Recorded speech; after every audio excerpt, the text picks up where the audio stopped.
News 18 digital ಕಂಟೆಂಟ್ಗೆ ಸ್ವಾಗತ. ನಾನು ಅರುಣ್ ಕುಮಾರ್ ಕದಂ. ಕಲಬುರಗಿ ಜಿಲ್ಲೆಯಲ್ಲಿ ಈಗ ಬರದ ಛಾಯೆ ಆವರಿಸಿದೆ. ಕಳೆದೊಂದು ತಿಂಗಳಿಂದ ಮಳೆ ಇಲ್ಲದೆ ರೈತ ಕಂಗಾಲಾಗಿದ್ದಾನೆ. ಕಲಬುರಗಿ ಜಿಲ್ಲೆಯಾದ್ಯಂತ ಏನು ಮೇ ತಿಂಗಳಲ್ಲಿ 33 ಮಿಲಿಮೀಟರ್ ಮಳೆ ಬರಬೇಕಾಗಿತ್ತು, ಆದರೆ 75 ಮಿಲಿಮೀಟರ್ ಮಳೆಯನ್ನು ಬಂದಿದೆ. ಆದರೆ ಜೂನ್ ತಿಂಗಳಲ್ಲಿ 65 ಮಿಲಿಮೀಟರ್ ಮಳೆ ಬರಬೇಕಾಗಿತ್ತು, ಆದರೆ 35% ಮಾತ್ರ ಮಳೆ ಬಂದಿದ್ದರಿಂದ ಸಾಕಷ್ಟು ರೈತರಿಗೆ ತೊಂದರೆನೇ ಆಗ್ತಾ ಇದೆ. ರೈತರಿಗೆ ಜೂನ್ ತಿಂಗಳಲ್ಲಿ ಬಿತ್ತನೆ ಮಾಡಬೇಕಾದಂಥ ರೈತರೀಗ ಮುಗಿಲತ್ತ ಮುಖ ಮಾಡಿಕೊಂಡು ಮಳೆಗಾಗಿ ಕಾಯ್ತಾ ಕುಳಿತಿದ್ದಾರೆ. ಕಲಬುರಗಿ ಜಿಲ್ಲೆಯಾದ್ಯಂತ ಏನಂತಂದರೆ ಈ ಮಳೆಯ ಕೊರತೆಯಿಂದಾಗಿ ಸಾಕಷ್ಟು ತೊಂದರೆ ಆಗ್ತಾಯಿದೆ. ಇಲ್ಲಿವರೆಗೂ ಸುಮಾರು 50% ಬಿತ್ತನೆ ಆಗಬೇಕಾಗಿತ್ತು, ಆದರೆ ಇಲ್ಲಿವರೆಗೂ ಬಿತ್ತನೆ ಆಗಿದ್ದು ಮಾತ್ರ ಕೆಲವೇ ಪರ್ಸೆಂಟನ್ನು ಆಗಿರುವಂಥದ್ದು. ಹಾಗಾಗಿ ರೈತರಿಗೆ ಏನಂತ ತೊಂದರೆ ಆಗ್ತದೆ. ಏನು ಸೇಡಂ, ಚಿಂಚೋಳಿ, ಚಿತ್ತಾಪುರ ಈ ಭಾಗದಲ್ಲಿ ಸ್ವಲ್ಪ ಮಳೆ ಆಗಿದೆ, ಅಲ್ಲಿ ಏನಂತಾರೆ ಸ್ವಲ್ಪ ಬಿತ್ತನೆ ಆಗಿದ್ದಾರೆ. ಕಲಬುರಗಿ ತಾಲೂಕಿನಲ್ಲಿ 0.05 ಅಷ್ಟೇ ಪ್ರಮಾಣದಲ್ಲಿ ಮಾತ್ರ ಮಳೆ ಆಗಿರುವಂಥದ್ದು.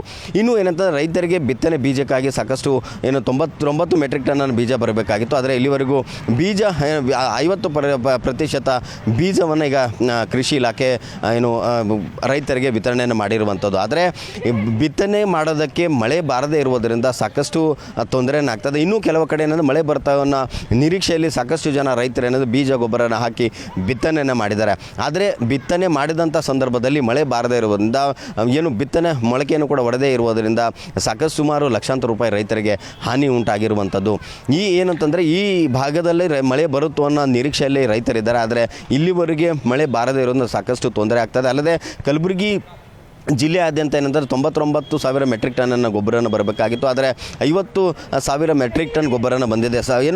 ಮಳೆ ಬರುತ್ತೋ ನಿರೀಕ್ಷೆಯಲ್ಲಿದ್ದಂಥ ಜೂನ್ ಮೊದಲ ಮತ್ತು ಎರಡನೇ ವಾರದಲ್ಲಿ ರೈತರು ಸಾಕಷ್ಟು ಬಿತ್ತನೆಗೆ ತಯಾರಿಯನ್ನು ಕೂಡ ಮಾಡ್ಕೊಂಡಿದ್ರು. ಅಲ್ಲದೆ ದಿನವಿಡೀ ರಸಗೊಬ್ಬರಕ್ಕಾಗಿ DAP ಗೊಬ್ಬರಕ್ಕಾಗಿ ರೈತರು ಕ್ಯೂ ಅಲ್ಲೇ ನಿಂತ್ಕೊಂಡು ಗೊಬ್ಬರನ ಖರೀದಿ ಮಾಡಿದರು. ಆದರೆ ಮಳೆ ಇನ್ನೂ ಕೂಡ ಕೊರತೆ ಇರುವುದರಿಂದ ಸಾಕಷ್ಟು ಜನ ರೈತರು ಇನ್ನೂ ಬಿತ್ತನೆಯನ್ನು ಕೂಡ ಮಾಡಿಲ್ಲ. ಬೀಜಕ್ಕಾಗಿ ಜನ ಏನಂತಂದರೆ ಮೊದಲ ಮತ್ತು ಎರಡನೇ ವಾರದಲ್ಲಿ ಜನರ ಬಿತ್ತನೆ ಬೀಜಕ್ಕೆ ಮತ್ತು ರಸಗೊಬ್ಬರಕ್ಕೆ ಕ್ಯೂನ ಹಚ್ಚಿದ್ರು. ಆದರೆ ಈಗ ಬಿತ್ತನೆ ಮಾಡದೇ ಇರುವುದರಿಂದ ರೈತರಿಗೆ ಕೃಷಿ ಪತ್ತಿನ ಸಹಕಾರ ಕೇಂದ್ರಗಳಿಗೆ ಬರೋವರ ಸಂಖ್ಯೆ ಕೂಡ ಕಡಿಮೆ ಆಗಿರುವಂಥದ್ದು. ಹಾಗಾಗಿ ನಮ್ಮ ಭಾಗದಲ್ಲಿ ಏನಂತ ರೈತ ಮುಖಂಡರು ಮತ್ತು ರೈತ ಸಂಘಟನೆಗಳನ್ನು ಹೋರಾಟನ ಮಾಡ್ತಾ ಇರುವಂಥದ್ದು. ಏನಂತಂದರೆ ನಮ್ಮ ಭಾಗದಲ್ಲಿ ಬಿತ್ತನೆ ಆಗದೇ ಇರುವುದರಿಂದ ಈಗ ಬರದ ಛಾಯೆ ಜಿಲ್ಲೆಯಲ್ಲಿ ಆವರಿಸಿದೆ. ಹಾಗಾಗಿ ಬರಗಾಲ ಘೋಷಣೆಯನ್ನು ಮಾಡಬೇಕಂತ ರೈತ ಸಂಘಟನೆಗಳಿಗೆ ಆಗ್ರಹವನ್ನು ಕೂಡ ಮಾಡ್ತಾ ಇರುವಂಥದ್ದು. ಅಲ್ಲದೆ ಸಾಕಷ್ಟು ಬಾರಿ ರೈತ ಸಂಘಟನೆಗಳು ಪ್ರತಿಭಟನೆಯನ್ನು ಕೂಡ ಮಾಡ್ತಾ ಇದ್ದಾರೆ. ಯಾಕಂದರೆ ನಮ್ಮ ಭಾಗದಲ್ಲಿ ಈ ಒಂದು ಜೂನ್ ತಿಂಗಳಲ್ಲಿ ಮಳೆ ಬಂದರೆ ಎಲ್ಲ ರೈತರು ಕೂಡ ಮುಗದಲ್ಲಿ ಸಂತಸನ ಉಂಟಾಗ್ತಿತ್ತು, ಎಲ್ಲ ರೈತರು ಕೂಡ ಬಿತ್ತನೆಯನ್ನು ಮಾಡ್ತಾಯಿದ್ರು.